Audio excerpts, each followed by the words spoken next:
ಭಾಳ ಖುಷಿ ಇದೆ. ಅಂದರೆ ಒಂದು ಖುಷಿ ಏನಂತ ಹೇಳಿದ್ರೆ ನಿನ್ನೆ ಒಂದು ಪ್ರೀಮಿಯರ್ ಮಾಡಬೇಕು ಅಂತ ಅಂದ್ಕೊಂಡಿದ್ವಿ ನಾವು ಬೆಂಗಳೂರಲ್ಲಿ. ಯಾಕಂದರೆ ನಾವು ಶಿವಮೊಗ್ಗದಲ್ಲಿ ಒಂದು ಮಾಡಿದ್ವಿ, ಮೈಸೂರಲ್ಲಿ 2 ಮಾಡಬೇಕಾಯಿತು, ಮಂಗಳೂರಲ್ಲಿ 1 ಮಾಡಿದ್ವಿ.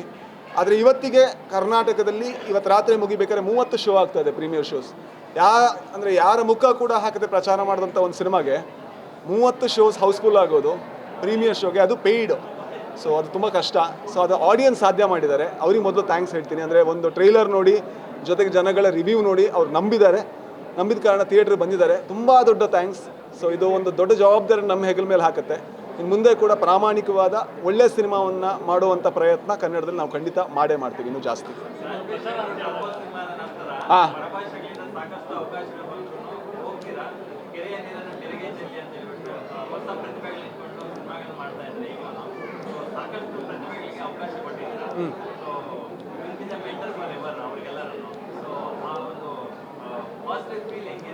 ಅಂದರೆ ಸರ್ ಮೆಂಟರು ಅದೆಲ್ಲ ನನಗೆ ಅದು ಅರ್ಥ ಆಗಲ್ಲ. ಈಗ ನಾವು ಫಸ್ಟ್ ಸಿನಿಮಾ ಮಾಡಬೇಕಾದ್ರೆ ಪವನ್ ಕುಮಾರ್ ಅವರು ನಮ್ಮ ಸಿನಿಮಾನ ಪ್ರೆಸೆಂಟ್ ಮಾಡಿದ್ರು, ಜೊತೆಗೆ ಅಪ್ಪು ಸರ್ ಆ ಸಿನಿಮಾ ನೋಡಿ ಪ್ರಮೋಟ್ ಮಾಡಿದ್ರು. ಒಂದು ಫೋಟೋ ಇದೆ, ಇವತ್ತಷ್ಟೇ ನನ್ನ ಫ್ರೆಂಡ್ ಒಬ್ರಿಗೆ ತೋರಿಸ್ತಾ ಇದ್ದೆ, ಅವ್ರು ಕೈ ಹಿಡ್ಕೊಂಡು ಮಾಯಾ ಬಜಾರ್ ಸೆಟ್ಟಲ್ಲಿ ಬರೋವಂಥದ್ದು. ಐ ಥಿಂಕ್ ನಮಗೂ ಕೂಡ ತುಂಬ ಜನ ಕೊಟ್ಟಿರೋವಂಥ ಭಿಕ್ಷೆಯಿಂದ ನಾವು ಇವತ್ತು ಬದುಕ್ತಾ ಇದ್ದೀವಿ. ಹಾಗಾದರೆ ನಾವು ಬೇರೆಯವ್ರಿಗೇನೋ ಕೊಡೋಷ್ಟು ದೊಡ್ಡವರಲ್ಲ, ನಾವು ಕೊಲಾಬ್ರೇಟ್ ಮಾಡ್ತಾ ಇದ್ದೀವಿ. ಇದರಿಂದ ನಮಗೂ ಲಾಭ ಇದೆ. ಅಂದರೆ JP ಅಂತ ಪ್ರತಿಭೆಯಿಂದ, ಅಥವಾ ಶನಿಲ್ ಗೌತಮ್ ಅವರಂಥ ಪ್ರತಿಭೆಯಿಂದ, ಸಂಧ್ಯಾ ಅರೆಕೆರೆ, ಸುಮೇಧ್ ಕೆ, ಸಂದೀಪ್ ತುಳಸಿದಾಸ್, ಚಂದ್ರಶೇಖರನ್, ಇಂಥ ಪ್ರತಿಭೆಗಳ ಜೊತೆ ಕೆಲಸ ಮಾಡಬೇಕಾದ್ರೆ ನಾವು ಕಲಿತೀವಿ, ನಾವು ಬೆಳಿತೀವಿ. ಅಂದರೆ ನಾವೇನೋ ಅವಕಾಶ ಕೊಡ್ತಾ ಇದ್ದೀವಿ, ಮೆಂಟರ್ಶಿಪ್ ಮಾಡ್ತಾ ಇದ್ದೀವಿ ಅಂತ ನನಗನ್ಸಲ್ಲ. ನಾವೆಲ್ಲ ಸೇರ್ಕೊಂಡು ಒಂದು ಸಿನಿಮಾ ಮಾಡ್ತಾ ಇದ್ದೀವಿ. ನಮ್ಗೆ ಸಿನಿಮಾ ಹುಚ್ಚು ಸರ್, ಬೇರೆ ಏನೂ ಗೊತ್ತಿಲ್ಲ. ಅದರಿಂದ ಸಿನಿಮಾ ಮಾಡ್ತಾ ಇದ್ದೀವಿ ಆ್ಯಂಡ್ ಅದರಿಂದ ಕಿಕ್ ಸಿಗ್ತಾ ಇದೆ. ಹೌದು ಹೌದು ಹೌದು ಹೌದು ಅದೇ ಅಂದರೆ ನನಗೆ ಅರ್ಥ ಆಗ್ತಾ ಇರಲಿಲ್ಲ. ಅಂದರೆ ನಾನು ಕೂಡ ಕೆಲವಾರು ಸಿನಿಮಾಗಳನ್ನ ರಿಲೀಸ್ ಮಾಡಿದ್ದೀನಿ ಥಿಯೇಟ್ರಲ್ಲಿ, ಜನ ಬಂದಿಲ್ಲ. ಬಟ್ ನಂಗೆ ಕರೆಕ್ಟಾಗಿ ಗೊತ್ತಿತ್ತು ಯಾಕೆ ಬಂದಿಲ್ಲ ಅಂತ. ನಾನು ಸ್ವಾತಿ ಮುತ್ತಿನ ಮಳೆ ಹನಿ ಮಾಡಬೇಕಾದ್ರೆ ನಂಗೆ ಗೊತ್ತಿತ್ತು ಇದು ಥಿಯೇಟ್ರಲ್ಲಿ ನೋಡುವಂಥ ಕಂಟೆಂಟ್ ಅಲ್ಲ, ಇದು ತುಂಬ ಪರ್ಸ್ನಲ್ ಕಂಟೆಂಟ್. ಜನಗಳಿಗೆ ಸದ್ಯಕ್ಕೆ ಅದನ್ನು ನೋಡುವಂಥ ಮೂಡಲ್ಲಿ ಇಲ್ಲ ಅಂತ. ಅವ್ರಿಗೆ ಏನಾದರೂ ಎಂಟರ್ಟೈನ್ ಮಾಡಬೇಕು, ಎಂಗೇಜ್ ಮಾಡಬೇಕು, ಅಥವಾ ಯಾವುದೇ ರೀತಿಯಲ್ಲಾದರೂ ಅವರಿಗೆ ಬಂದಾಗ ಒಂದು ಕಂಪ್ಲೀಟ್ ಸ್ಯಾಟಿಸ್ಫ್ಯಾಕ್ಷನ್ ಆಗಬೇಕು.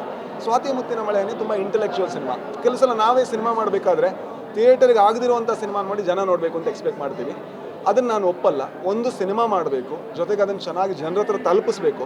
ಇವತ್ತು ಯಾರೋ ಹೇಳ್ತಾ ಇದ್ರು, ಅಂದರೆ ಏನು ಸರ್ ಒಂದು ಪೋಸ್ಟರ್ ಇಲ್ಲ ನಿಮ್ಮದು ಅಂತ. ಪೋಸ್ಟರ್ ಇಲ್ಲದೆ ಕೂಡ ಜನ ಬಂದರು ಥಿಯೇಟರ್ಗೆ. ಐ ಥಿಂಕ್ ಪೋಸ್ಟರೇ ಬೇಕು ಅನ್ನೋದು, ಅಥವಾ ಮುಖಗಳೇ ಬೇಕು ಅನ್ನೋದು, ಅಥವಾ ಏನೋ ಒಂದು ಬೇಕು ಅನ್ನೋದು ಸುಳ್ಳು. ಜನಕ್ಕೆ ಹೊಸತನ ಬೇಕು, ಆ ಹೊಸತನದಲ್ಲಿ ಪ್ರಾಮಾಣಿಕತೆ ಬೇಕು. ಇದ್ರೆ ಏನು ರಿಸಲ್ಟ್ ಸಿಗುತ್ತೆ ಅವರೇ ತೋರಿಸಿದ್ದಾರೆ. ದೇವ್ರ ದಯ ಮತ್ತು ಜನಗಳ ಆಶೀರ್ವಾದ ಅಷ್ಟೇ, ಮತ್ತೇನು ಹೇಳೋದು. ಹೌದು ಅಂದರೆ ಆ ರೋಲ್ ಹೇಳಬೇಕಾದ್ರೆ ನನಗೆ ಇಲ್ಲಿ ತನಕ ನಾನು ಅಷ್ಟು ಕ್ಯಾರಿಕೇಚರಿಸ್ಟ್ ರೋಲ್ನ ಮಾಡಿಲ್ಲ. ಚಾರ್ಲಿಲಿ ಒಂದು ಲೆವೆಲಿಗೆ ಮಾಡಿದ್ದೆ.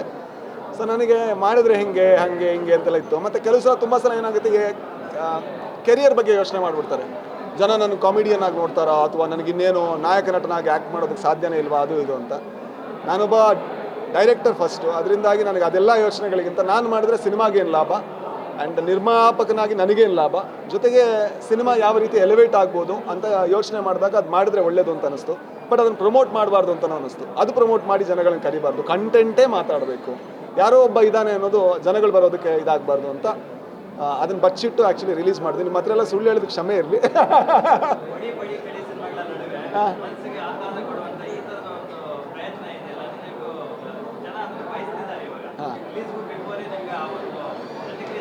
ಹೌದು,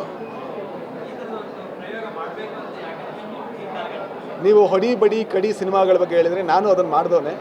ಗರುಡಗಮನ ಋಷಭ ವಾಹನ. ಹಾಗಾಗಿ ನಾನೀಗ ಮಾಡ್ತಿಲ್ಲ ಅನ್ನೋ ಕಾರಣಕ್ಕೋಸ್ಕರ ನಾನು ಅದು ತಳ್ಳಿ ಹಾಕೋಕ್ಕಾಗಲ್ಲ. ಎಲ್ಲ ಥರದ ಸಿನಿಮಾಗಳು ಬೇಕು ಅಂತ ಅನಿಸುತ್ತೆ. ಎಲ್ಲ ಥರದ ಸಿನಿಮಾಗಳಿಗೂ ಪ್ರೇಕ್ಷಕರು ಇದ್ದಾರೆ, ಅವ್ರು ನೋಡ್ತಾ ಇದ್ದಾರೆ ಅನ್ನೋದಕ್ಕೆ. ಎಕ್ಕ ಚೆನ್ನಾಗಿ ಓಡ್ತಾ ಇದೆ, ಜೂನಿಯರ್ ಚೆನ್ನಾಗಿ ಓಡ್ತಾ ಇದೆ, ನಮ್ಮ ಸಿನಿಮಾ ಚೆನ್ನಾಗಿ ಓಡ್ತಾ ಇದೆ, ಸಾಯಿರಾ ಅಂತ ಯಾವುದೋ ಹಿಂದಿ ಸಿನಿಮಾ ಚೆನ್ನಾಗಿ ಓಡ್ತಾ ಇದೆ. ಖುಷಿ ಅನಿಸುತ್ತೆ. ಎಲ್ಲ ಒಳ್ಳೆ ಸಿನಿಮಾಗಳು ಚೆನ್ನಾಗಿ ಓಡಬೇಕು ಅನ್ನೋ ನನ್ನ ಬಯಕೆ. ಜೊತೆಗೆ ಒಂದು ಕಾಂಪಿಟೇಷನ್ ಇರಬೇಕು, ಅದು ಹೆಲ್ದಿ ಆಗಿರಬೇಕು. ನಾವು ಕಾಮಿಡಿ ಇಟ್ಕೊಂಡ್ಬಂದ್ವಿ, ಜೂನಿಯರ್ ಅವರು ಫ್ಯಾಮಿಲಿ ಸೆಂಟಿಮೆಂಟ್ ಇಟ್ಕೊಂಡ್ಬಂದರು, ಆ್ಯಂಡ್ ಎಕ್ಕ ಅವರು ರಾ ಆ್ಯಂಡ್ ರಗೆಡ್ ಆಗಿ ಬಂದರು. ಎಲ್ರಿಗೂ ಕೂಡ ಅವಕಾಶ ಇದೆ, ಎಲ್ಲ ಸಿನಿಮಾಗಳು ಓಡ್ತಾ ಇದೆ. ಇವತ್ತಷ್ಟೇ ಕೇಳಿದೆ, ಇಲ್ಲೇ 5 ಶೋ ಅಲ್ಲಿ ಆಲ್ಮೋಸ್ಟ್ 500 ಜನದಿಂದ ಜಾಸ್ತಿ ಆಗಿತ್ತು ಎಕ್ಕಾಗೆ. It's a great sign. ಎಲ್ರಿಗೂ ಒಳ್ಳೇದಾಗಲಿ, ಎಲ್ಲ ಸಿನಿಮಾಗಳು ಚೆನ್ನಾಗಾಗಲಿ ಅಂತ ಕೇಳ್ಕೊತೀನಿ ಅಷ್ಟೇ. Thank you sir. ಹಾಂ, ಯಾವುದು ಅಂದರೆ ಏನಾಯಿತು ಅಂತ ಹೇಳಿದ್ರೆ, ಒಂದು ಟೈಮಲ್ಲಿ JP ಅವ್ರ ಹತ್ರ ನಾನೇನು ಸಜೆಸ್ಟ್ ಮಾಡಿದೆ, JP ನೀವು ಒಂದು ಡೈರೆಕ್ಷನ್ ಮಾಡಿ ಅಂತ. ಅವ್ರಿಗೆ ಒಂದು ಬುಕ್ಕು ಹೇಳಿದೆ, ಇದನ್ನು ಇದು ತುಂಬ ಚೆನ್ನಾಗಿ ಸಿನಿಮಾ ಆಗುತ್ತೆ ಅಂತ. ಬಟ್ ಅದೇ ಟೈಮ್ಗೆ ರಿಷಬ್ ಶೆಟ್ಟಿ ಅವರು ಅದನ್ನು ಸ್ವಲ್ಪ ನಾನು ಮಾಡ್ತೀನಿ ಅಂತ ಒಪ್ಕೊಂಡ್ಬಿಟ್ರು. ಇವ್ರು ಆಲ್ರೆಡಿ ಒಂದು 2 ತಿಂಗಳು ಕೆಲಸ ಮಾಡಿದರು. ನನಗೂ ಬೇಜಾರಾಯಿತು, ಅವ್ರಿಗೆ ತುಂಬ ಬೇಜಾರಾಯಿತು. ನಾನು ಅವತ್ತು ರಾತ್ರಿನೇ ಫೋನ್ ಮಾಡಿ JP ಅದು ಡ್ರಾಪ್ ಮಾಡಿ ನಿಮ್ಮ ಲೈಫಲ್ಲಿ ಏನೆಲ್ಲ ಎಕ್ಸ್ಪೀರಿಯನ್ಸ್ ಆಗಿದೆ, ಯಾವ ಥರದ ಪಾತ್ರಗಳನ್ನೆಲ್ಲ ಮಾಡಿದ್ದೀರಾ ತೋರಿಸಿ ಅಂತ ಹೇಳಿದೆ. ಅದು ಮಾತಾಡೋಣ ಅಂತ.